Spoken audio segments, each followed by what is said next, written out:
দিল্লির বিপক্ষে নামার আগে পার্পল ক্যাপ নিয়ে নিজের অনুভূতির কথা জানালেন মুস্তাফিজুর রহমান এবং দিল্লির বিপক্ষে মাঠে নামার আগে দেশবাসীর কাছে সবার কাছে দোয়া চাইলেন বাংলাদেশের কাটার মাস্টার মুস্তাফিজুর রহমান।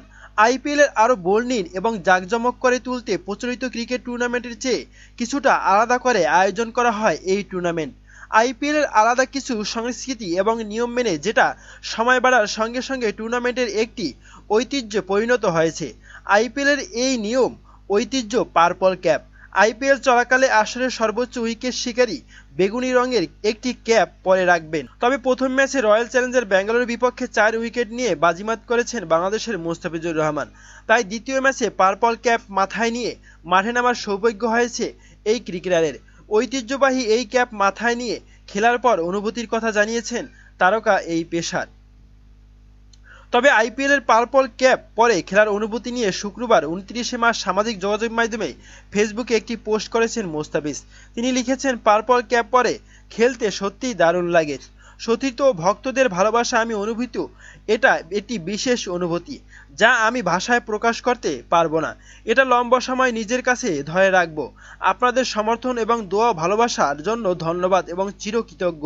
এবারের আইপিএলে প্রথমবারের মতো চেন্নাই সুপার কিংসের হয়ে খেলেছেন মুস্তাফিজ।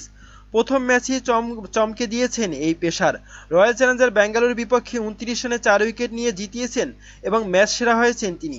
দ্বিতীয় ম্যাচে দারুণ বোলিং করেছেন, 4 ওভারে হাত গড়িয়ে 30 রান খরচায় নিয়েছেন 2টি উইকেট। তবে আইপিএলের সব দলের একটি করে ম্যাচ খেলা হয়ে গিয়েছে, অধিকাংশ দল খেলেছে 2টি করে ম্যাচ। আসরের এই পর্যন্ত উইকেট শিকারের দিক থেকে সবচেয়ে এগিয়ে আছেন মুস্তাফিজ। 6 উইকেট নেওয়া এই পেসারের গড় 9.83 ধরে রেখেছেন পার্পল ক্যাপ। বিশেষ ক্যাপের লড়াইয়ে তারপরে আছেন কলকাতা শাহরিয়ার রানা। 4 উইকেট নিয়েছেন কলকাতা নাইট রাইডার্সের এই পেসার। 3টি করে উইকেট আছে 10-এর অধিক বোলারের। প্রিয় দর্শক, এবারের আইপিএলে মুস্তাফিজুর রহমান কি সেরা বোলার হতে পারবে? এ বিষয়ে আপনার মতামত কি? এবং দেশবাসীর কাছে দিল্লি ক্যাপিটালসের বিপক্ষে নামার আগে দোয়া চেয়েছেন সবার কাছে, আর এই দোয়াটা করার জন্য সবাই প্রস্তুত থাকবেন, কারণ দিল্লি ক্যাপিটালসকে হারাতে পারলেই মুস্তাফিজুর রহমান এবং চেন্নাই সুপার কিংস আরও এক ধাপ এগিয়ে যাবে।